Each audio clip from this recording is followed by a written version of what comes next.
No final de junho de 1940, a Europa e o mundo ficaram aturdidos com o sucesso ofuscante de Hitler, que num período de 3 meses colocou Dinamarca, Noruega, Holanda, Luxemburgo, Bélgica e França sob seu poder.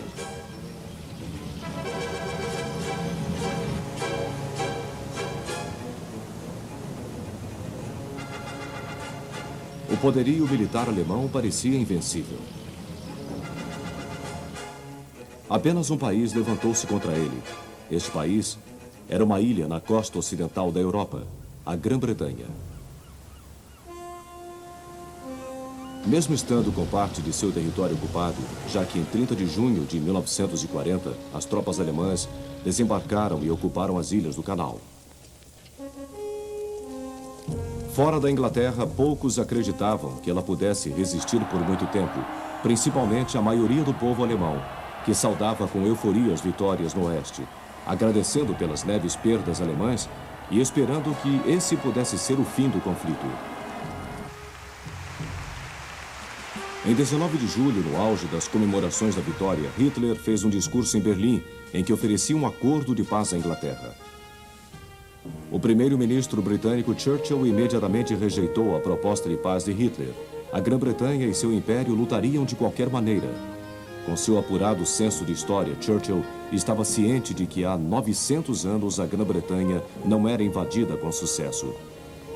Os britânicos também saudaram a rendição da França, quase com alívio. Agora, eles poderiam lutar livremente, sem uma aliança continental. Não havia falta de contingente para enfrentar a esperada invasão alemã, mas o exército tinha poucas armas modernas e muitas delas haviam sido abandonadas na França.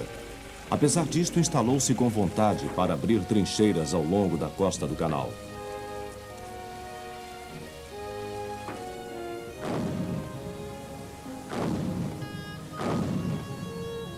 Para ajudar o exército, foi criada a Home Guard, uma força de voluntários de meio expediente. Ela também estava preparada para enfrentar o inimigo.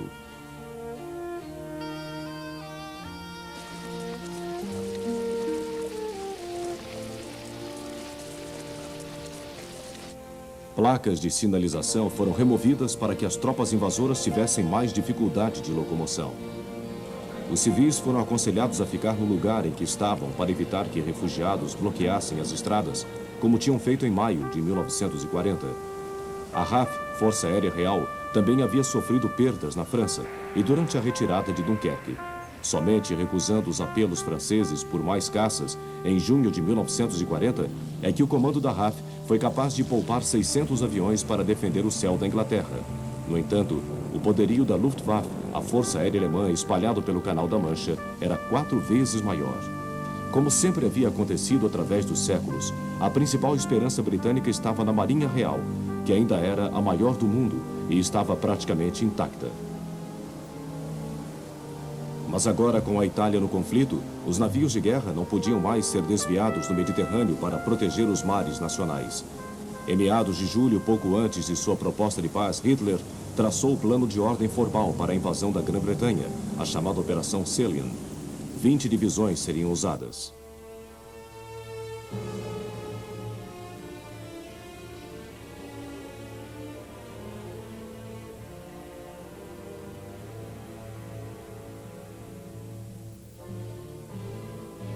Elas desembarcariam numa ampla frente na costa sul da Inglaterra.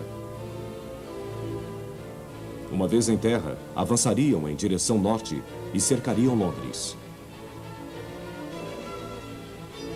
Hitler, entretanto, reconhecia que a invasão só seria bem sucedida durante o tempo em que ele tivesse a supremacia aérea sobre a área invadida. Assim, enquanto o exército reunia barcos por toda a Europa e anunciava a travessia do Canal da Mancha, a Força Aérea Alemã empenhava-se para destruir a RAF.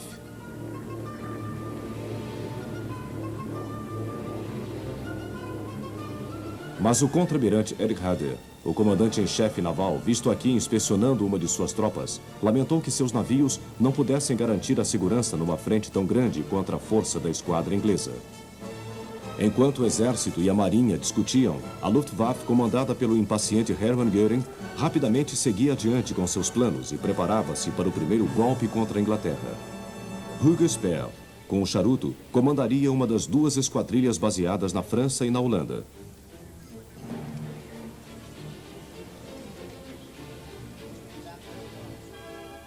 Albert Kesselring comandaria a outra.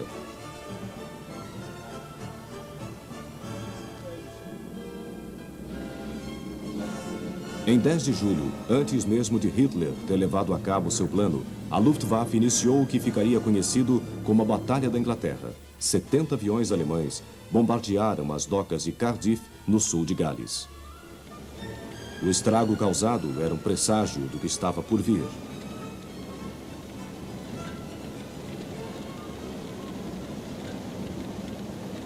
Depois disso, durante o resto do mês, a Luftwaffe tentou atrair a RAF para uma batalha aérea sobre o canal, com ataques sobre os navios britânicos lá afundeados. A RAF, no entanto, recusou-se a aderir.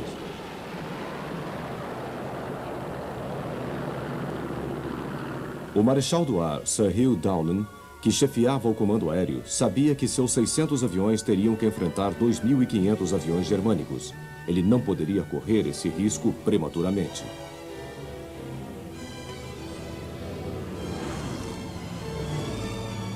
Os navios do canal foram então deixados à sua própria sorte. Uma das vantagens mais valiosas que Downes tinha era o radar, que havia sido desenvolvido na década de 30. Em julho de 1940, as costas sul e leste da Grã-Bretanha foram cobertas por uma rede indicada pela linha laranja. Os operadores do radar passavam detalhes da aproximação dos aviões para as salas de controle de voo.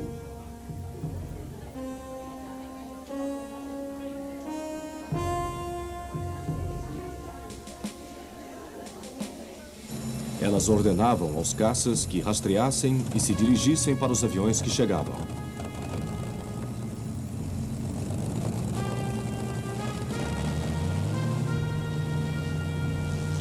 A Luftwaffe, embora perto da Inglaterra, tinha alguns problemas.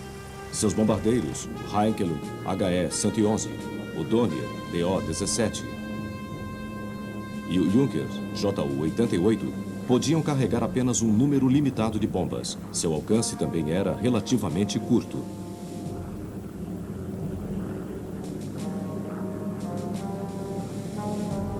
Embora o Messerschmitt Me-110 tivesse um bom alcance, tanto para escolta como para um bombardeio rápido, ele não era páreo para o Hawker Hurricane da RAF, nem para o Supermarine Spitfire.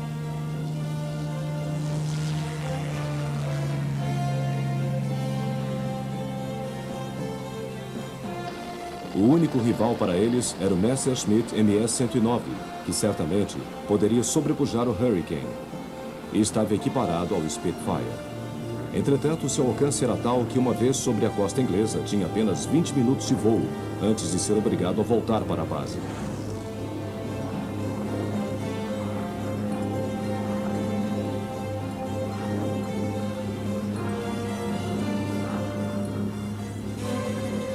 Os britânicos também estavam se beneficiando de outra vantagem técnica.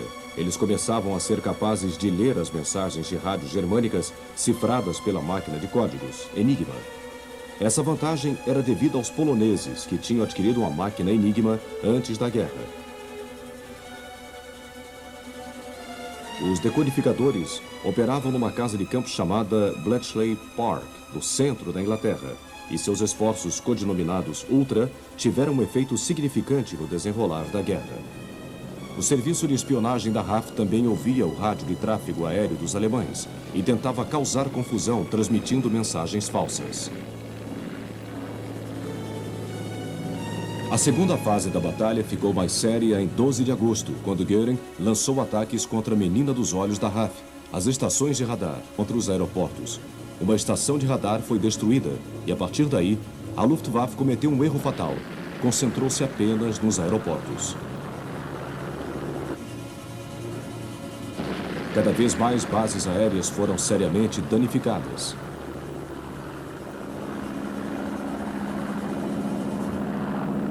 Em 15 de agosto aconteceu o maior dos ataques da Luftwaffe.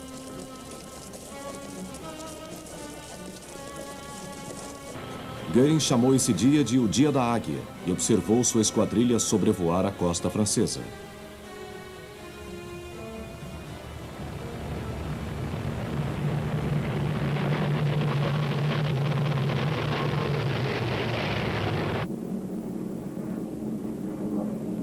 Houve também o ataque dos aviões das bases na Noruega e na Dinamarca, destinado a empurrar os caças da RAF para longe do sul. O radar possibilitou que esses ataques fossem descobertos ao ser planejados, e os caças da RAF decolaram mais uma vez para interceptá-los.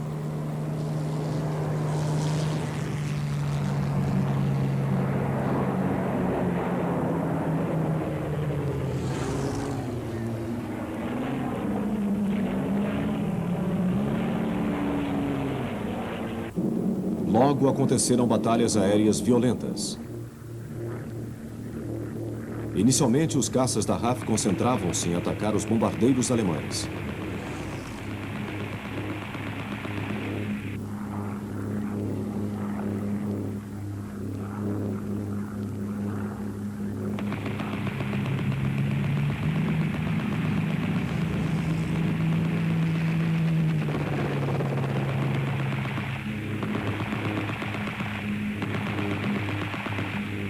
Mas os caças alemães revidaram. Entretanto, a RAF foi capaz de repelir os ataques. A situação continuou pelos dias que se seguiram.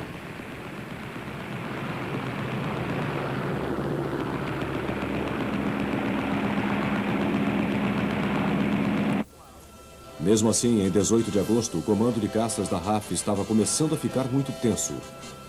A destruição de aeroportos também dilacerava o comando e o sistema de controle.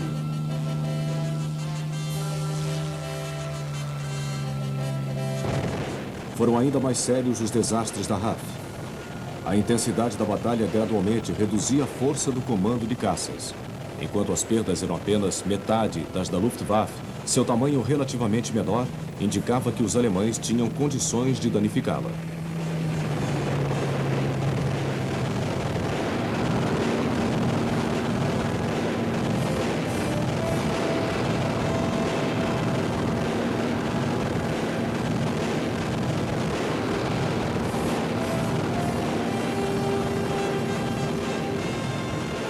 O fornecimento de aviões substitutos não era o problema principal.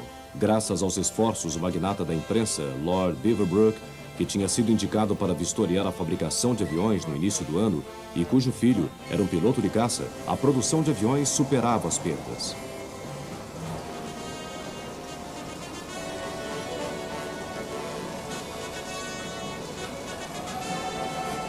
Mais de 150 pilotos foram mortos ou seriamente feridos, o que era grave. E o treinamento de novos pilotos simplesmente não conseguia cobrir as perdas.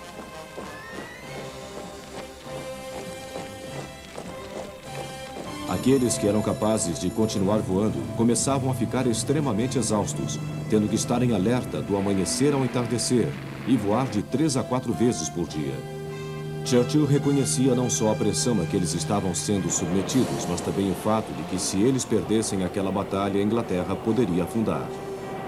Em 20 de agosto, Churchill fez seu famoso discurso em que dizia que nunca num campo de conflito humano tantos deveram tanto a tão poucos.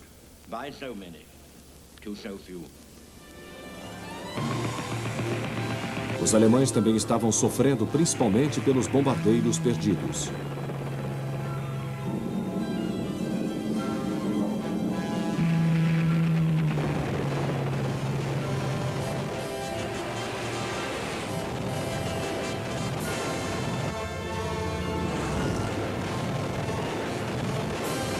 Em 24 de agosto, começou a terceira fase da batalha.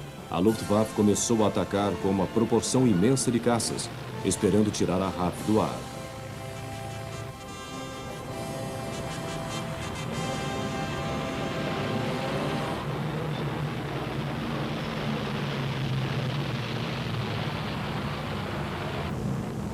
As perdas da RAF aumentaram e estavam quase empatando com as da Luftwaffe.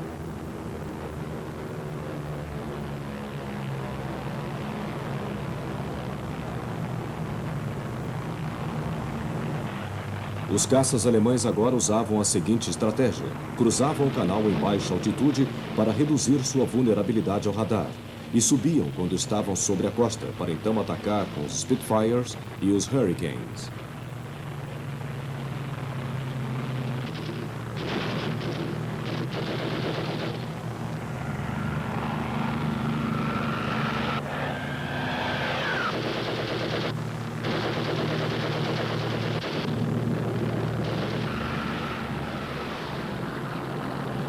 Entretanto, na noite de 23 de agosto, um bombardeiro inadvertidamente bombardeou Londres. Na noite seguinte, a RAF revidou, bombardeando Berlim. Esse foi o início de uma campanha que seria sentida por ambos os lados, tanto em perda de aviões como em prejuízos terrestres. A Luftwaffe agora começava a bombardear Londres, dia e noite.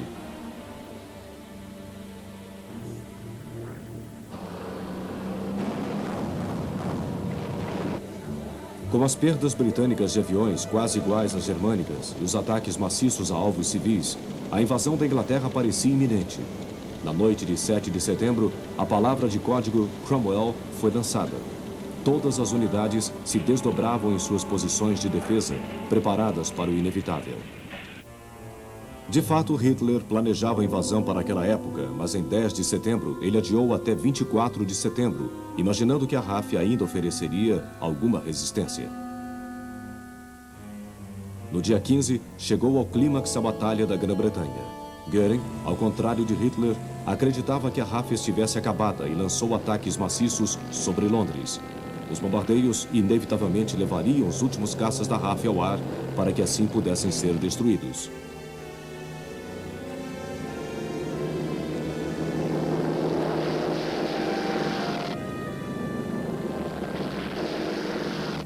Nesse dia, os alemães fizeram 1.300 ataques.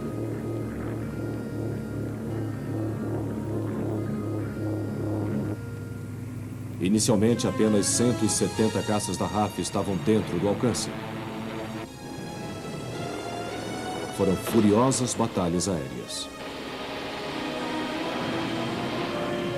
No final do dia, 58 aviões alemães tinham sido derrubados, contra 26 da Inglaterra, embora na época a RAF reivindicasse um número muito maior.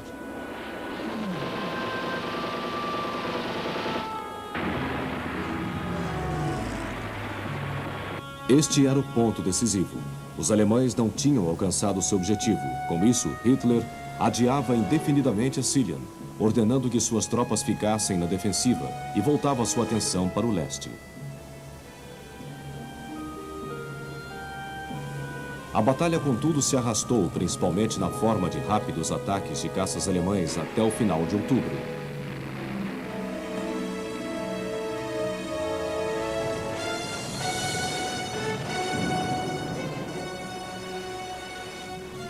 Nesses ataques foram incluídos 2 da aviação italiana. Mussolini queria mostrar solidariedade a seu aliado do norte.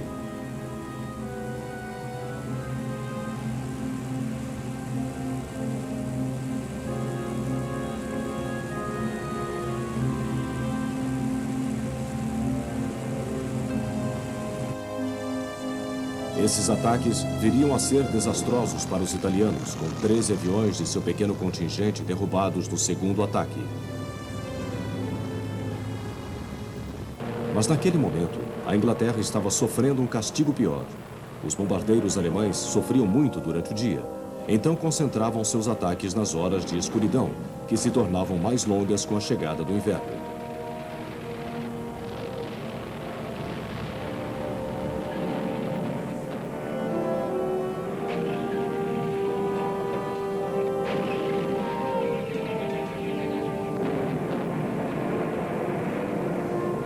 Noite após noite, os alemães bombardeavam as cidades inglesas.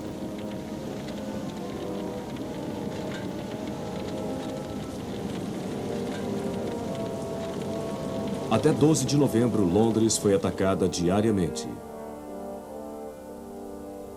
Coventry, um centro industrial de munições, foi arrasada numa única noite. A Luftwaffe também atacou alvos distantes no norte, como Edimburgo e Glasgow.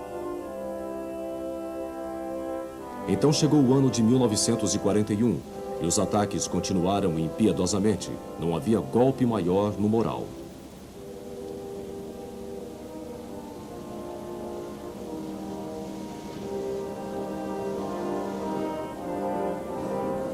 Essa situação obrigou muitos londrinos a dormir nas estações ferroviárias subterrâneas. A destruição atingiu todos os aspectos da vida e muita gente foi morta ou ferida.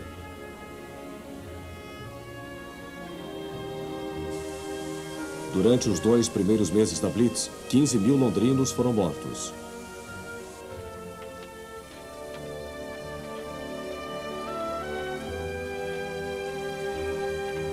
Milhares de pessoas ficaram sem lar e perderam todos os bens. Mas ainda assim mantinham um moral alto.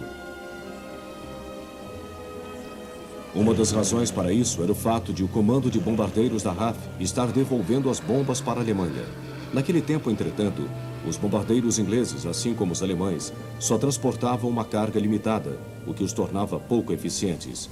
Apesar disso, cada ataque na Alemanha fazia o povo inglês sentir que estavam dando o que recebiam. Esses ataques irritavam Hitler, que ameaçou destruir todas as cidades britânicas, dizendo num discurso: eles vão sofrer ataques contínuos numa escala muito maior. Vamos arrasar com as cidades deles. Os ataques aéreos sobre a Inglaterra continuaram até maio de 1941. Mas agora Hitler tinha voltado inteiramente sua atenção para o leste. Mesmo assim, a Blitz não terminou. O último ataque na noite de 10 para 11 de maio foi contra Londres. Houve quase 3 mil feridos. Diversas ruas da capital foram interrompidas devido aos danos causados pelas bombas. E mais de 150 mil famílias se encontraram sem gás nem eletricidade.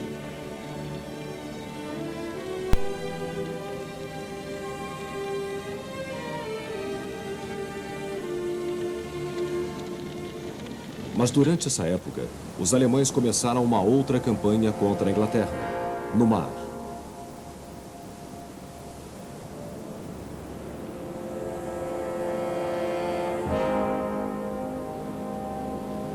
A queda da França em junho de 1940 permitiu aos alemães o uso dos portos franceses no Atlântico.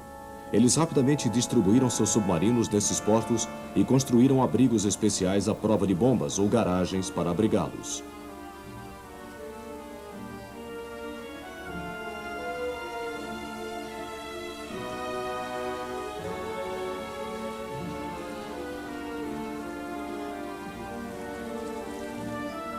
Em 17 de agosto de 1940, Hitler declarou bloqueio total e avisou que navios mercantes neutros poderiam ser afundados sem aviso. Isso deu aos submarinos em suas bases francesas a oportunidade de devastar o Atlântico com uma nova intensidade.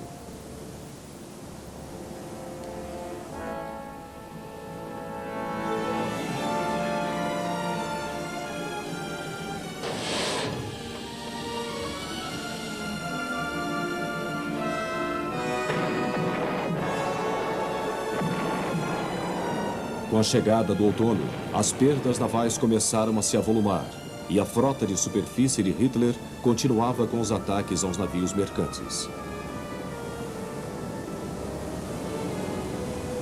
O pequeno navio de guerra Admiral Scheer afundou sozinho 17 barcos em apenas um cruzeiro.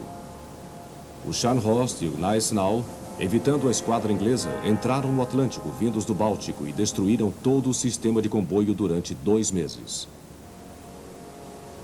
No início, o principal problema que a Inglaterra enfrentou foi a falta de navios adequados para escolta.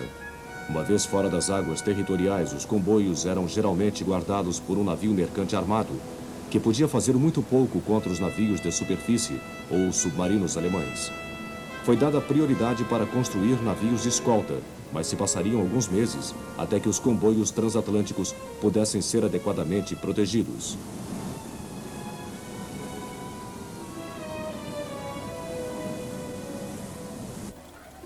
Tantas foram as perdas de navios mercantes que o povo inglês foi sujeito a maiores privações quando o rígido racionamento de alimentos foi introduzido.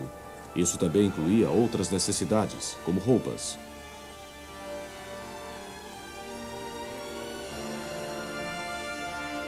Os ataques aéreos também levavam a crer que toda a infraestrutura britânica tinha sido destruída.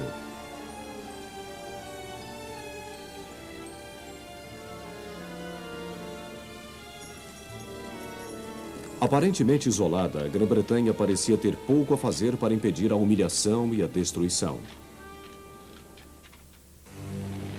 Os ataques da Luftwaffe à Inglaterra durante o outono e o inverno severos de 1940 e 1941 foram observados com reverência pelos países neutros.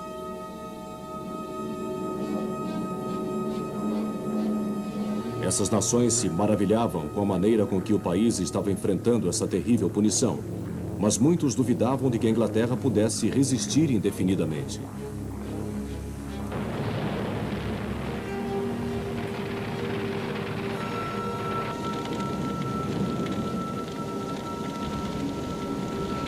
Nenhum dos observadores via as batalhas com maior solicitude do que os Estados Unidos da América, o mais significativo dos neutros e o mais ligado à Inglaterra, pela língua comum e pelos antepassados de muitos de seus cidadãos.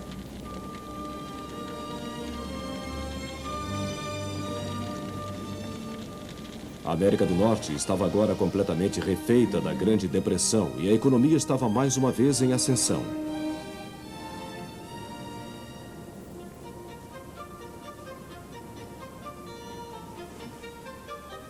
Não havia desejo de se envolver em mais uma guerra europeia. No entanto, o primeiro-ministro britânico Winston Churchill sabia que a Inglaterra não poderia vencer a guerra sozinha. Eles precisavam do envolvimento norte-americano. Churchill depositava suas esperanças no presidente Franklin Delano Roosevelt. Roosevelt, há muito tempo, admirava Churchill e dividia com ele os interesses navais, tendo sido subsecretário de Marinha em 1917.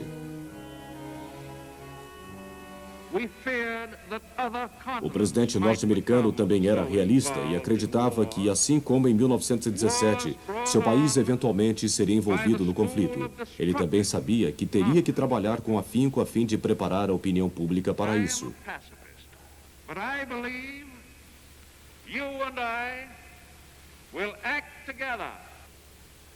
To protect and to defend our science, our culture, our American freedom.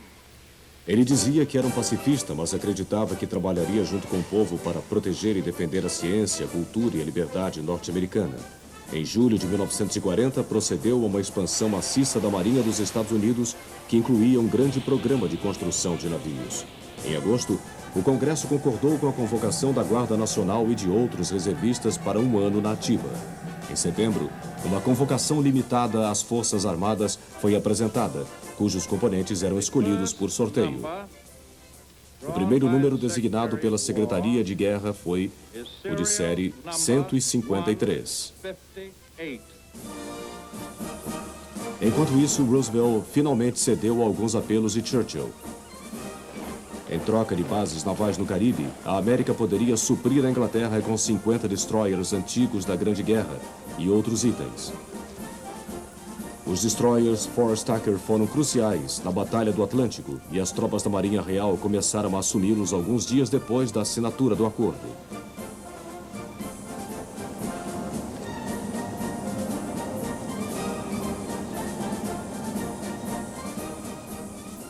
Poucos norte-americanos, assim como tinham feito na Primeira Grande Guerra, se apresentaram como voluntários para lutar pela Inglaterra.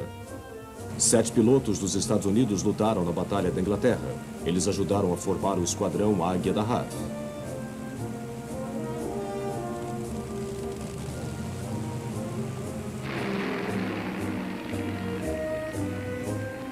Entretanto, foi a fortaleza do povo britânico que começou a prender a imaginação norte-americana. Em particular, foi a transmissão do correspondente da CBS de Londres, Admiral, durante a Blitz, que aumentou a simpatia pública. Na transmissão, ele dizia que se lembrava da noite de domingo, 29 de dezembro, como uma outra noite qualquer de inverno. Os primeiros bombardeios sobre Londres haviam começado às 6h30. Logo, o fogo silvava no alto das janelas. Hitler, uma vez ameaçara, vou apagar todas as suas cidades. Era disso que ele falava.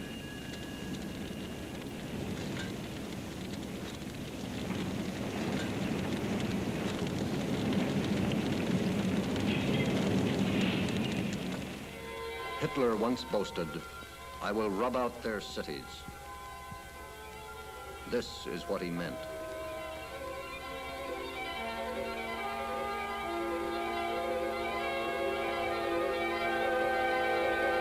Em novembro de 1940, nas eleições presidenciais, Wendell Willkie, em total isolamento político, perdeu para Roosevelt. No final do ano, o presidente falou para o povo norte-americano das 4 liberdades essenciais em perigo, da fala e de religião, do desejo e do medo. Para mantê-las, os Estados Unidos deveriam se tornar o arsenal das democracias. Ele diria, eles não precisam de homens, mas precisam do equivalente a bilhões de dólares em armas de defesa. Então, em janeiro de 1941, Roosevelt apresentou seu projeto de ajuda e arrendamento. Aplicado à Grã-Bretanha e à China, que ainda lutava desesperadamente contra a expansão japonesa, o projeto previa que a América supriria os países com material bélico, que seria pago suavemente depois da guerra. Roosevelt comparava o sistema a um vizinho que toma emprestado uma mangueira de jardim para apagar um incêndio.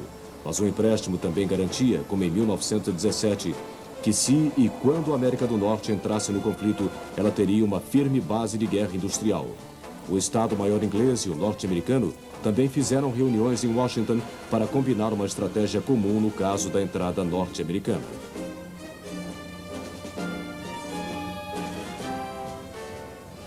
Em abril de 1941, Roosevelt adiantou uma etapa, ampliando a zona de segurança norte-americana, na qual os navios de guerra do país protegeriam os navios mercantes norte-americanos da longitude de 60 graus a oeste para de 28 graus a oeste, o que a estendia quase até a Islândia.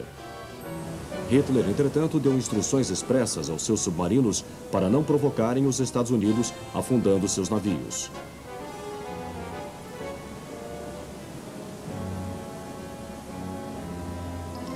Em abril, tropas norte-americanas também foram colocadas em base na Groenlândia, mas em maio de 1941, uma pesquisa de opinião revelou que 4/5 do povo norte-americano ainda não estavam preparados para ir à guerra. Quanto à Batalha do Atlântico, as perdas de navios mercantes continuavam a aumentar durante os primeiros meses do ano.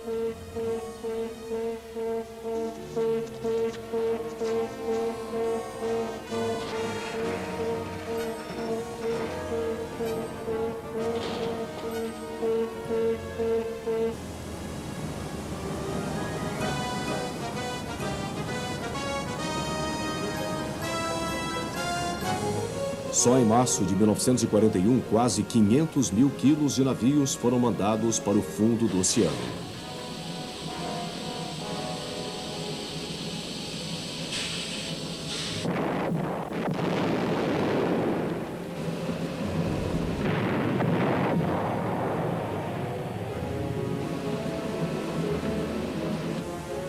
Ainda que os britânicos tivessem algum sucesso, em especial ao afundar o U-47 de Gunther Prien, que por sua vez tinha afundado o navio Royal Oak em Scapa Flow, e ao render o U-99, comandado pelo experiente chefe de submarino Otto Kretschmer, que era responsável por mais de 260 mil toneladas de navios afundados.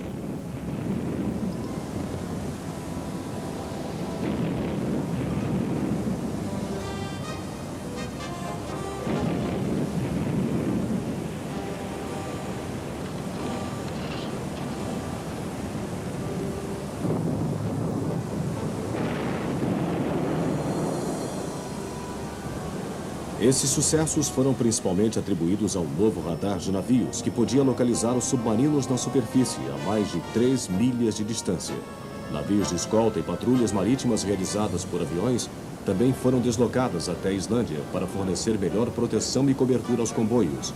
E a pequena Marinha Real canadense foi rapidamente expandida para cumprir sua parte.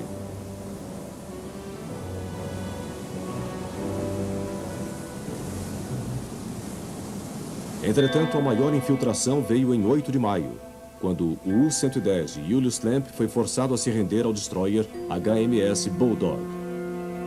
Um conselho de bordo administrou o confisco da máquina Enigma de Lamp e dos livros de códigos antes que pudessem ser destruídos. Assim, os códigos poderiam ser decifrados e os comboios cercariam as concentrações de submarinos.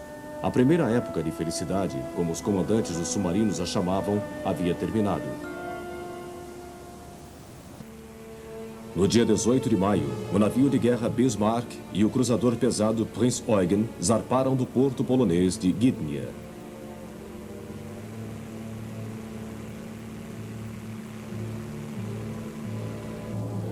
Três dias depois, um avião da RAF os localizou ancorados em Bergen, na Noruega. Eles então entraram no Atlântico Norte.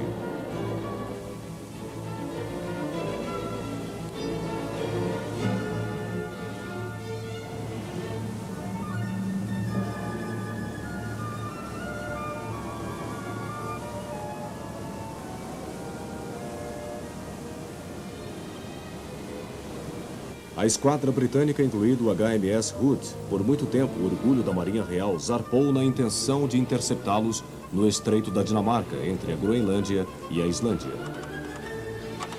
No dia 24 foi feito contato, mas o Bismarck se saiu melhor, afundando o HMS Hood, numa rápida batalha.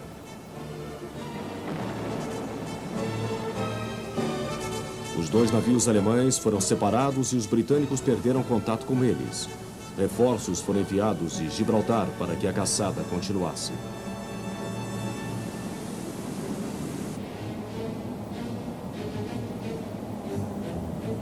No dia 26, um Catalina da RAF avistou o Bismarck a 700 milhas a oeste de Brest. O avião com torpedo Peixe-Espada do porta-aviões Ark Royal danificou-lhe a engrenagem da roda do leme, fazendo-o diminuir de velocidade e naufragar lentamente. No dia seguinte, uma força-tarefa que incluía os navios de guerra King George V e Rodney encontrou o Bismarck e terminou de afundá-lo. O Prinz Eugen, entretanto, fugiu, chegando a Brest em 1º de junho.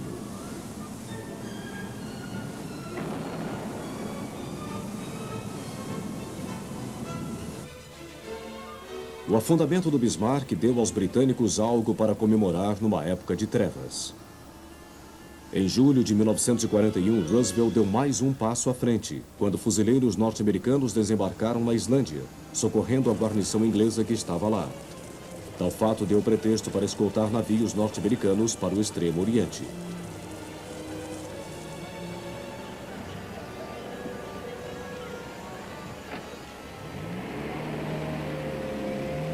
Então, em agosto de 1941, aconteceu o histórico encontro entre Churchill e Roosevelt na Baía Placentia, em Newfoundland, na costa canadense. Churchill, que cruzara o Atlântico a bordo do navio de guerra Prince of Wales, esperava obter a adesão imediata de Roosevelt à entrada dos Estados Unidos na guerra. No entanto, ele ficou desapontado, embora o presidente norte-americano concordasse em entrar no conflito se os japoneses atacassem as possessões britânicas no Extremo Oriente. Além desse encontro, houve o Tratado do Atlântico. Ele não apenas definia o auxílio de guerra para as democracias ocidentais, ressaltando que elas não queriam ganhar território, como também estimulava a cooperação de todas as nações para garantir uma paz duradoura. Esta foi a base de fundação das Nações Unidas de hoje. Mas enquanto a Inglaterra era encorajada por Roosevelt pelo aumento de apoio à sua causa, além do Canal da Mancha, a expectativa dos povos da Europa ocupada pela Alemanha era negra. A Polônia sofria o pior, tendo virtualmente parado de existir como um estado sob a mão de ferro do governador alemão Hans Frank. Os judeus foram cercados e obrigados a viver em guetos, nos quais gradativamente morriam de fome.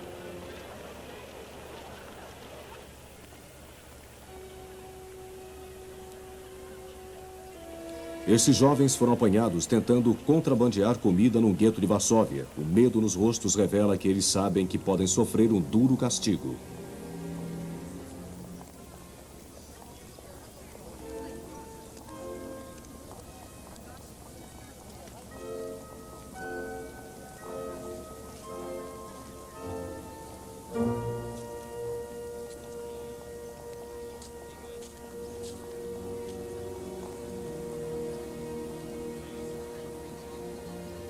Cada vez mais, os nazistas começavam a usar os judeus para o trabalho escravo. Eles eram levados em trens, geralmente suportando dias num vagão de transporte de gado, abarrotado de pessoas sem comida nem água, até chegar ao seu destino, um dos campos de concentração que, em número cada vez maior, estavam sendo construídos.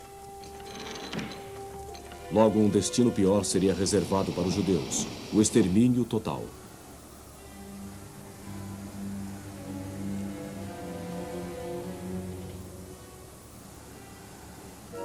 A Tchecoslováquia também tinha que suportar uma cruel ocupação alemã, com todas as armadilhas do poder nazista.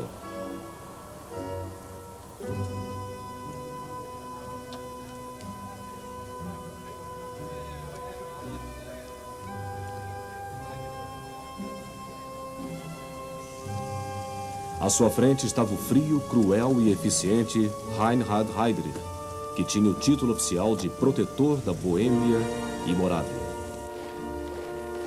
A Noruega também era comandada por um comissário do Reich. Mas o país era governado por um nazista norueguês, cujo nome se tornaria parte da linguagem, Vidkun Quisling. A Dinamarca tinha um plenipotenciário alemão, mas retinha seu próprio governo, embora isso tivesse aumentado muito pouco a liberdade de ação. Contudo, os próprios dinamarqueses eram capazes de manter o moral de seu rei Cristiano X, que recusou-se a desertar e andava todos os dias pelas ruas de Copenhague montado em seu cavalo.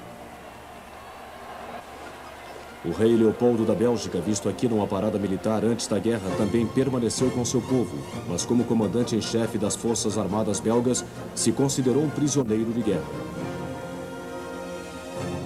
A Bélgica estava sob um governo militar alemão, enquanto que a Holanda tinha uma administração civil. Entretanto, a rainha Guilhermina da Holanda pedira asilo na Inglaterra. A França estava parcialmente sob ocupação alemã e italiana, mas a parte sul do país tinha autonomia limitada.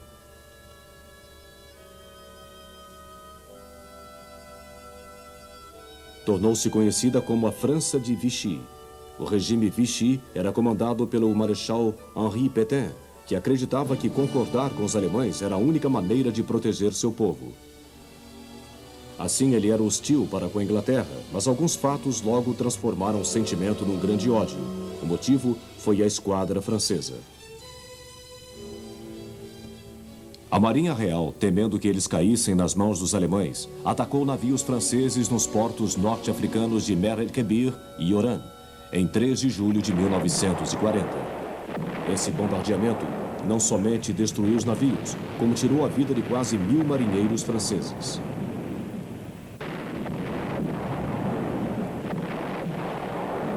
Por este ato, desde esse dia, uma parte do povo francês nunca mais perdoou a Inglaterra.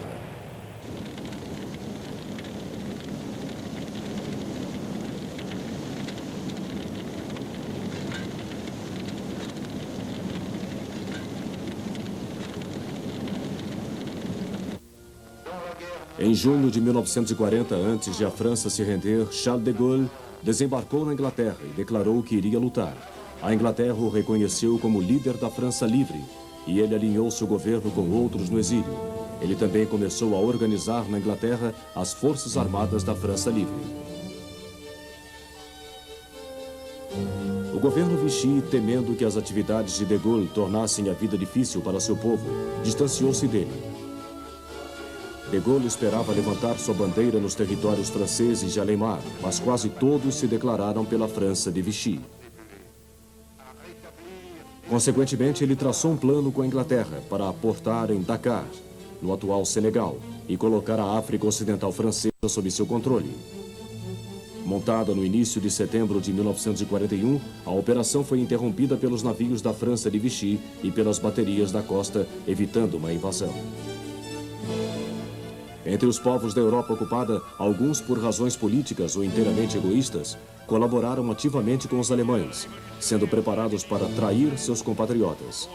Alguns, como esta milícia francesa, que formou uma força de polícia paramilitar.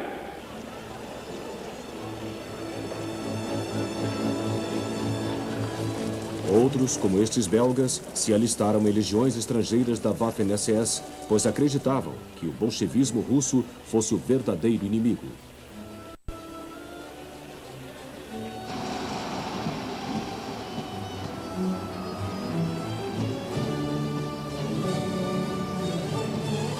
Estes dinamarqueses, marchando num quartel alemão, também eram membros da Waffen-SS. Muitos encontrariam a sepultura no fronte oriental.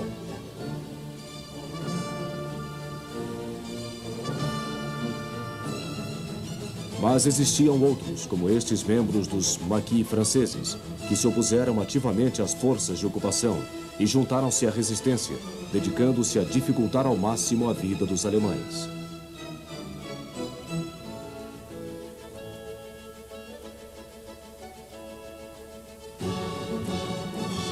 Entretanto, a grande maioria do povo ficou na posição central, tentando viver a vida tão normalmente quanto possível, dadas as restrições impostas, mesmo que isso significasse cooperação passiva com as forças de ocupação.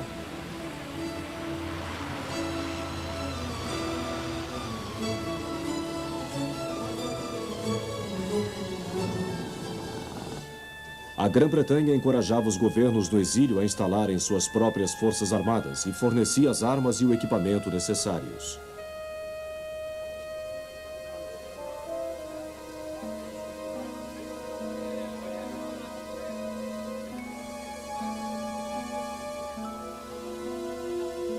Além disso, em julho de 1940, Churchill instituiu a Operação Executiva Especial, designada para encorajar a resistência da Europa ocupada. Logo, agentes e rádio-operadores, tanto homens como mulheres, foram lançados de paraquedas com armas e explosivos de aviões pequenos ou enviados pelo mar.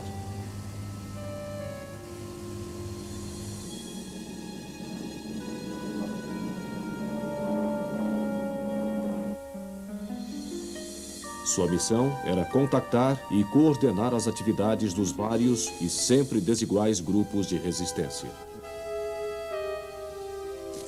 Muitos foram mortos e torturados, assim como as pessoas que eles estavam ajudando. O serviço ultramarino da BBC também incentivava a esperança na Europa ocupada. Fazia transmissões em várias línguas que também eram usadas para enviar mensagens codificadas à resistência. Mas o fato de a Inglaterra estar atacando a Alemanha, e não apenas se defendendo, era importante. O comando de bombardeiros da RAF gradualmente começou a fazer ataques com uma intensidade cada vez maior, à medida que o número de seus aviões aumentava.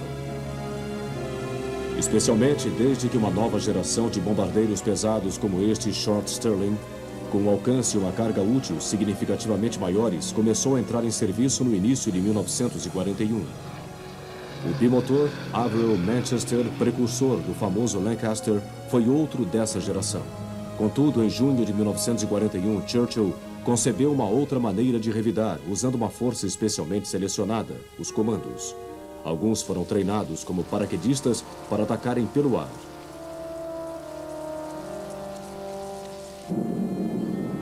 Os bombardeiros Whitley foram os primeiros a ser usados para lançá-los. Logo, as tropas de paraquedistas tornaram-se a ponta de lança das invasões aliadas.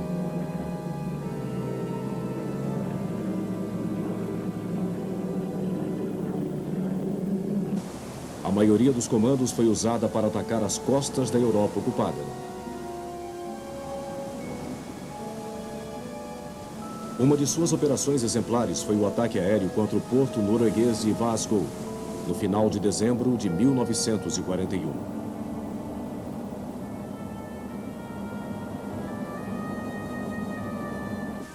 Depois de bombardearem pelo ar e pelo mar, os comandos invadiram a costa em suas lanchas de abordagem e enfrentaram a guarnição alemã numa amarga batalha.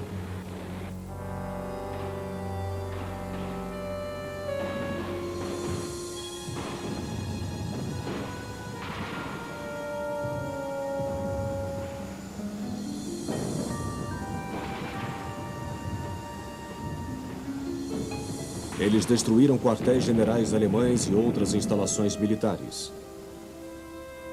Eles foram então reembarcados com quase 100 prisioneiros alemães e inúmeros jovens noruegueses do local que queriam se unir às forças da Noruega Livre.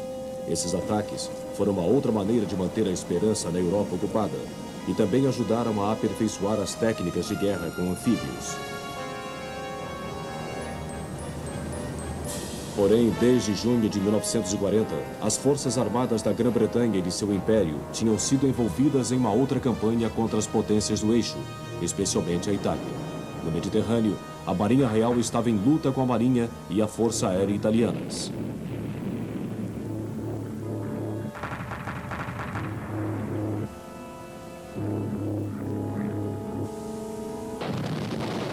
Em terra, os exércitos estavam empenhados em lutar nas areias do deserto do Egito e da Líbia.